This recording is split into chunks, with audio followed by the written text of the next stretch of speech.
Okay, hi everyone. We are here with Jelani DeCastro today, and she is known as the citizen nurse. And I have the pleasure of knowing this wonderful human being from being on the social media ambassadors group together. And I'm so grateful that our paths crossed. So, with that being said, I want to welcome you to the Rule Breaker studio, and I'm going to hand it over to you to really tell us just about yourself and what you got going on. All right. Well, thank you for having me on here. I'm very excited to be with two amazing nurses.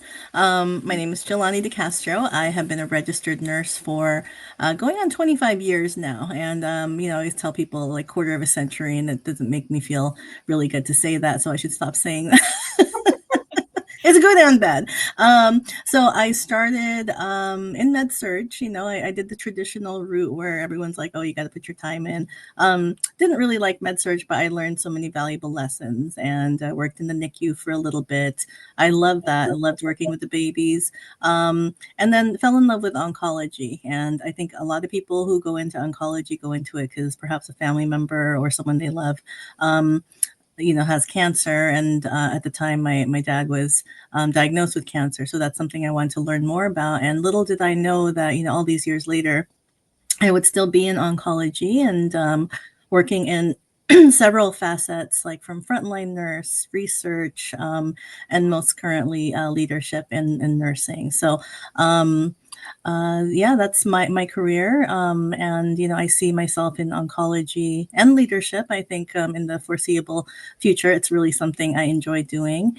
And in my journey, I've been really privileged to be part of some great nursing organizations like ANA, AONL, ONS, and that's really allowed me to meet wonderful nurses such as yourselves and become inspired and to hope and dream and want better things for our profession and ultimately to do better for our patients. I have my social media name is Citizen Nurse, and um, what that really is my online persona, where I talk to nurses about advocacy and how they can get involved in whether it be politics, government, regulations, things like that. And I'm not really I guess I am now a political person. In the past, I was not. But the pandemic really opened my eyes to realizing that nurses have to, like, we don't have a choice. We have to really lead the profession. We can't rely on other people, especially people outside the profession, to lead us, to guide us. Like, it's really up to us because it's a great failing for our patients if we're not taking the lead on how. Um, we're able to practice. And that's within the hospital, outside the hospital, and beyond. So, mostly my social media focuses on civics and, how that pertains to nursing practice. I try to make it fun. I try to make it engaging. I am a AONL social media ambassador, as Alicia mentioned as well. And, I really enjoy social media, and I really think that's probably one of the fastest vehicles to reach a large amount of people. And my target audience is really like the younger nurses or people new to the nursing profession, because I wish I had had this knowledge when I was a newer nurse, knowing that we don't need to ask for permission to advocate for our patients, to advocate for our profession outside of our work setting or hospital setting. So it's been a great journey so far. I've met wonderful people. I've been able to travel and speak about advocacy. I've been able to, just hear stories about how people are inspired to share advocacy amongst their colleagues. So it's been great, and I have lots of fun plans for the future, and wanting to inspire more nurses to do it, because ultimately, citizen nurse is all of us, not just me. Like, I think we should all be engaged citizens wherever we are. And not even specific to a country. I spoke to nurses in Kenya, and they started talking about how they wanted to really work together to elevate nursing practice in their country so that they can do better for their patients. So, it's really great connecting with, colleagues and people that want to do more for the nursing profession. Because ultimately, I think, Crystal said this, nurses are going to change the world. And I really firmly believe that. We just have to lock arms, I think, and, we're all in this together, but I really think it's doable. Yeah. I'm so excited to just see what you're doing. I met you through the AONL fellowship, and I feel like we should have an endorsement for them. There is not a single podcast that we haven't mentioned them so far. But they really are just such a great organization. I've met so many incredible people, and you're one of them. And just inspired to watch your journey. But the question I have just for our audience, the people that are listening, Mm-hmm. it can feel very overwhelming, and I know that your platform is really great to like walk you through what does this even mean. And part of the fellowship, we would go on the hill and have those conversations, and it becomes a little less intimidating. But where to even start, and how did you get passionate about that, and what would you say is my first step if I'm like really frustrated about something that needs to change? What do I do? Great question. And yeah, I think AUNL, the fellowship, should should like sponsor this in some way or something. Because I actually remember the day. I think it was maybe our second to the last or the final session where I remember sitting with you in that room, and I told you, and I was kind of scared to tell you, but I was like, I'm going to start a podcast, and you were like, or start something. I was going to start something, with this civics thing in mind and advocacy thing in mind, and that was 2022, and now it's 2024. So it's just a very fulfilling feeling when you actually like do something. But I was even scared to tell you because I'm like, sometimes when you put it out into the universe, it may not happen, but it did. So I felt honestly, because of my respect for you, that I had to do it because I told you, and I didn't want to like let you down in any way. It's like a lot of power that's just not real. But the I minute think you that's said the it, I'm like, beautiful thing yes. about when you share like your goal or your idea, like when you share it with someone else, it's like that internal accountability that now you've told someone about it. So now like it's a real thing. Now I really got to do it. And so Yeah, I think that's probably the power of those words and sharing your sharing your plans with somebody else. Oh my that's gosh. correct. And then I got to come listen to you keynote in Louisville like a Oh month or yeah, two ago. yeah, and Like fast yeah. Really forward, full look at circle. what happens. And I would never have imagined that this journey would have taken me to. And I'm glad you reminded me. It's Louisville, because Yeah. Nurse Rosa, who we all know, I had to hear it from her a couple times before I pronounced it correctly. But yeah, I would never have thought that this journey would have taken me to Kentucky, and it was wonderful to meet the nurses there. But yes, to your question. I think when I started this journey, it was really because I was angry. And if anybody knows me well, I mean, I'm not like an angry person. Nothing, I try to go with the flow and nothing really ruffles my feathers. But with the pandemic, I personally felt like I was at such a low point, and I'm one of those nurses. I mean, for better or worse, where nursing is so much part of my identity, and just feeling the loss and the confusion and all of that stuff that we were feeling, in the early stages of the pandemic.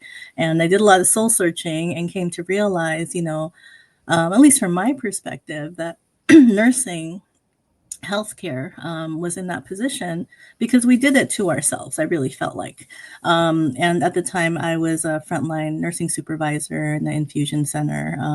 Well, in the we had multi departments there, but seeing patients that were coming in for chemo and the nurses that didn't have their PPE, and when you give chemotherapy, even prior to the pandemic, you're like all suited up. You have your gloves, your gown, your eye shields, like everything. So infusion nursing, I'm an infusion nurse by background also. You're used to that get up. So when you don't have one of those things and you're giving chemo, you're like, oh my gosh, like something's wrong. But having to tell the nurses you have to wear the same mask, or we're not able to get chemo certified gloves. You have to wear, regular gloves. So it's like you were throwing all the science that you knew out the window almost because we just didn't have the resources.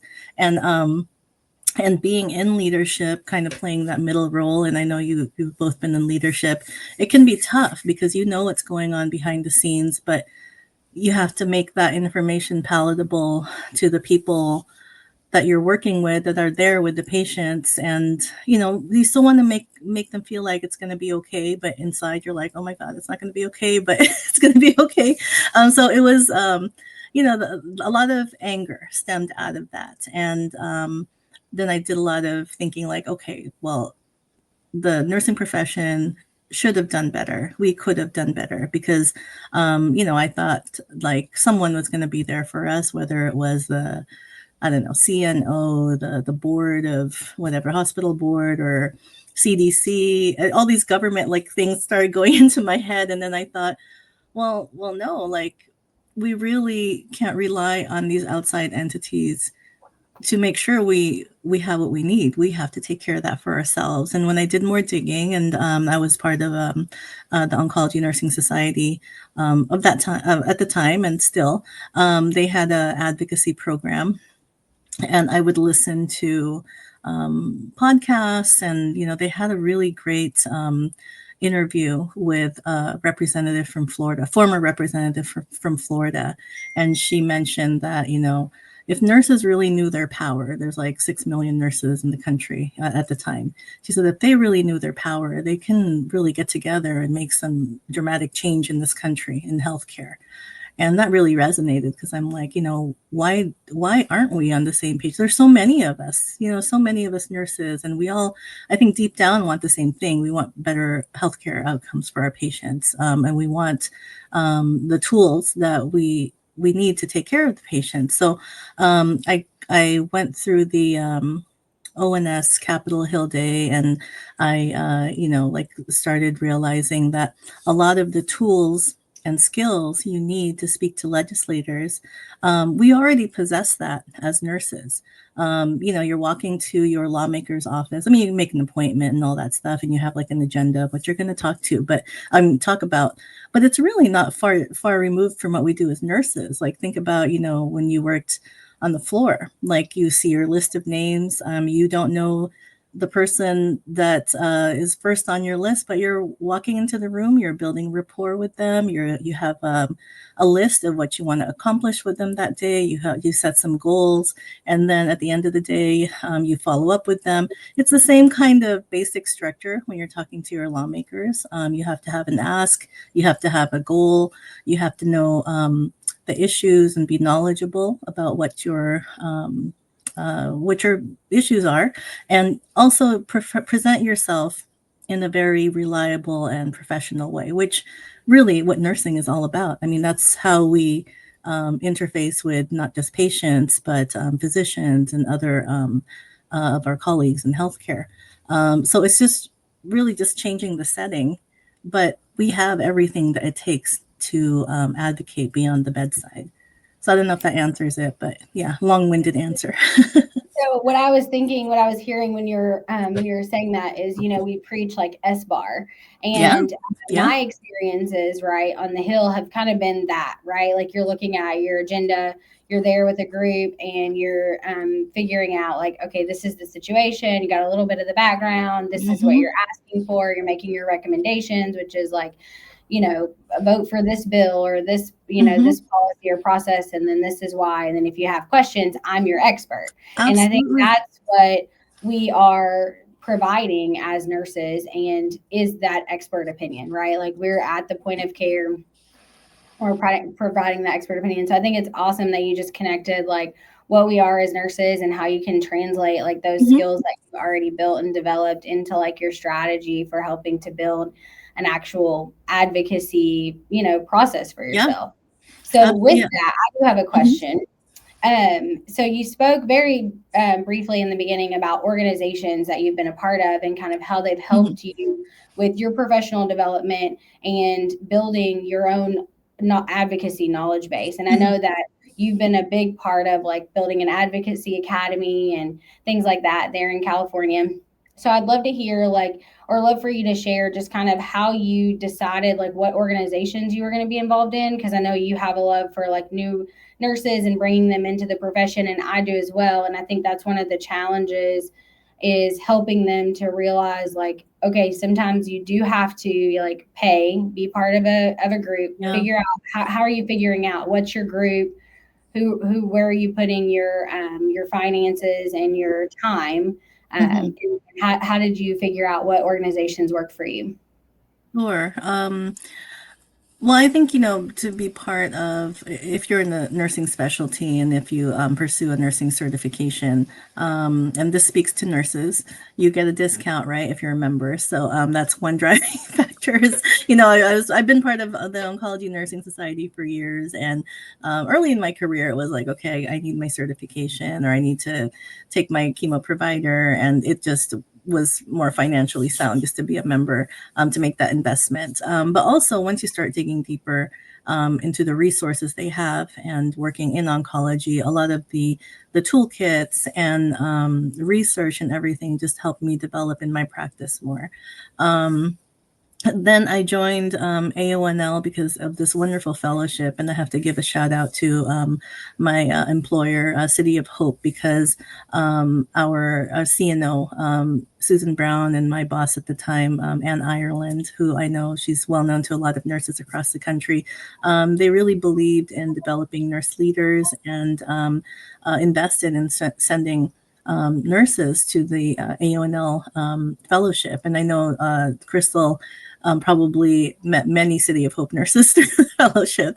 But, I just really saluted my organization for doing that. And then seeing the great work that AONL was doing, that inspired me to stay with them. And, even working closely with you and some other nurses, Alicia, and the social media toolkit, just um, being passionate about um, sharing the wonderful resources that AONL has to other nurse leaders out there, because leadership is difficult, I think. And when you have the community and the resources, it uh, makes it a little less challenging, right? You have that community support. So I think AONL does a great job in that. And it was just kind of like a natural course of things, because my focus became advocacy. I started seeing a lot of, and I was subscribing to a lot of advocacy focused newsletters and everything. And I was already part, I think, of the American Nurses Association. So that's the national organization. But the state association, which is ANA California, they really focus on advocacy and how to provide that platform for nurses. And I did an advocacy fellowship through them, and it was great. And that really opened the doors for me to meet other nurses who were interested. So I think it is a lot of nursing organizations, but when I think about it, it really reflects my identity. Like as a Californian, I'm part of ANA California. As a nurse leader, being part of AONL, that really benefits me. And then with the Oncology Nursing Society as my professional, or my specialty, that benefits me as well. Recently, I've joined the Filipino Nurses Association of America as their advocacy um, committee co-chair. And when I do tell people, it sounds like it's a lot and it can be overwhelming, but really my focus is advocacy in all of these organizations. So it's really just the one love and passion I have and sharing it with different audiences. Yeah. I'm just so inspired. I Advocacy, you made the point about going to talk to your legislators. Alyssa was saying it about going in and, having it in a format, what you're Yeah. asked. It's really not that difficult.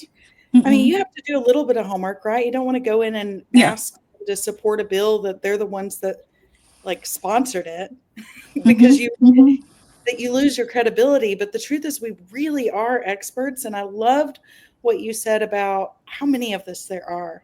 And I Yeah. get on my soapbox about this all the time of we can shut down Amazon sending playing cards to a senator that says something inappropriate. But Yes. man, what if we use that power to go talk to them and they crave it?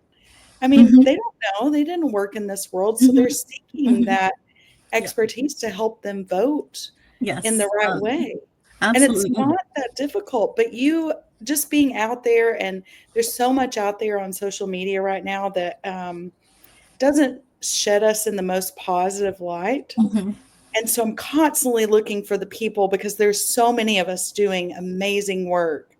And I just love what you're doing to try to elevate that voice. I just want to thank you for that.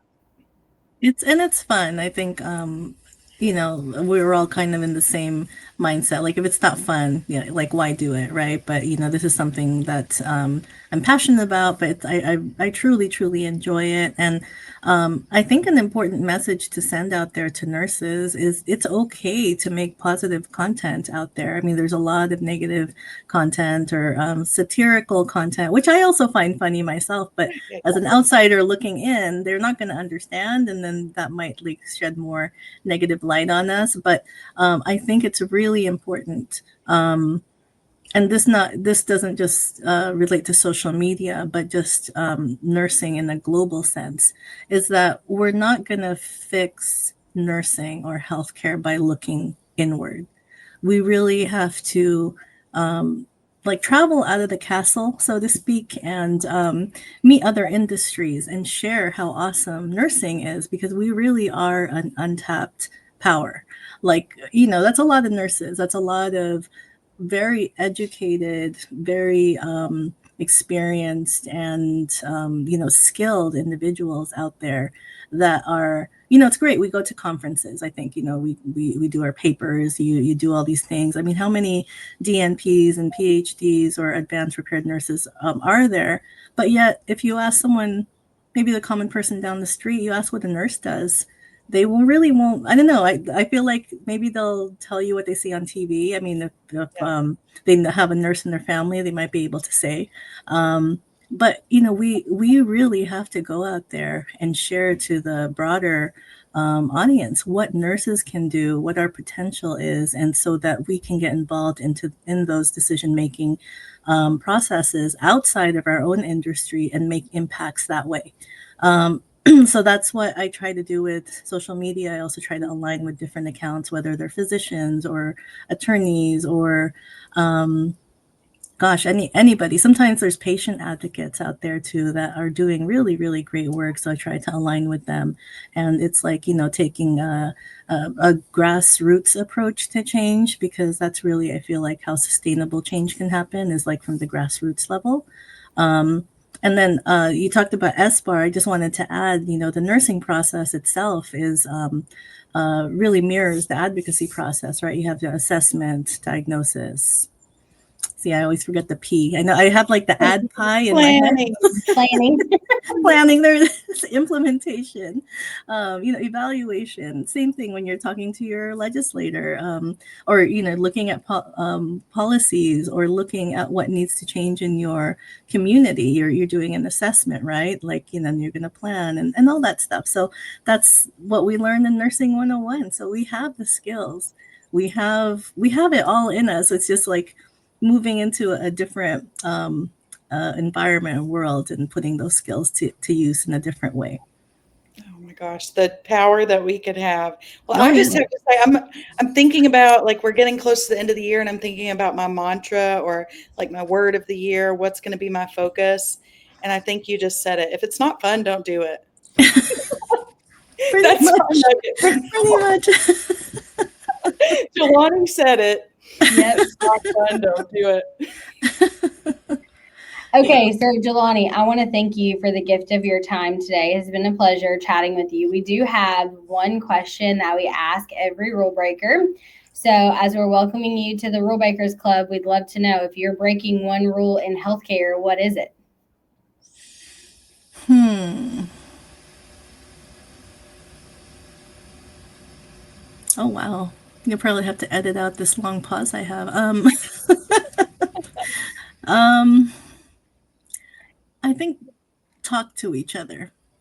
I feel like different disciplines in healthcare, we interact or interface with each other mostly because maybe we have to through work, or we are in the same circle, but we're talking like shop all the time. But talk to each other, talk to the physicians, talk to the PTs, OTs, everybody that works in that healthcare sphere with you, and get to know them as people. And I had a really valuable lesson in speaking to a laboratorian, and I don't know if I pronounced that right, but he was telling me how in that sphere, in the clinical lab sphere, they don't have really advocates for their profession, and there's a lot of regulations and rules that didn't make sense, but also, like, they weren't empowered enough. So until you talk to each other and learn about what's happening outside of not the role at work, you really don't get to see like the bigger picture of what's happening out there in healthcare. So I think by breaking that rule of just kind of staying in your lane and playing it safe, you really will open your eyes to how to see what solutions there are out there to making healthcare better. Nobody making a difference stayed in their lane. Right. Yeah, that's true. That's right. So if anyone wanted to like chat with you about advocacy, about the organizations, kind of how you got involved or anything like that, where can they find you at? I'm on LinkedIn, and I'm also on Instagram. I check my messages on there, although unless it can be a little treacherous going to Instagram messages. But LinkedIn, probably I'll answer that the quickest. Um, or on my social media, I'm also on TikTok as well. So I make my rounds through the messages and try to answer promptly. Yeah. And what's your on LinkedIn? Is it your name? Oh And then yes, it's something. Yes, okay. LinkedIn, Giliane DeCastro, and then on TikTok and Instagram, it's Citizen Nurse, all one word. Yeah. All right. I recommend following Citizen Nurse because you put out some content there that's just helpful. Like little nuggets that you may not see it as super helpful, but for me, I'm like, oh, this is good. This is practical, tangible. You're not speaking way above my head. You're speaking to me in a way that I'm like, oh, I can do that. So And thank you. and yeah, and if I may add too, that's another thing too. Like when we teach our patients, we have to meet them where they're at, right? Because otherwise, teaching is not effective. And this is information like civics 101. Basically, it's information we all learned in fifth grade or I don't know, fourth grade, and it's on the internet. But us going into nursing, we're not focusing on that because we're focusing on nursing. So it's just kind of bringing back that knowledge that we had and making it relevant to what you're going through today in your practice and in your communities.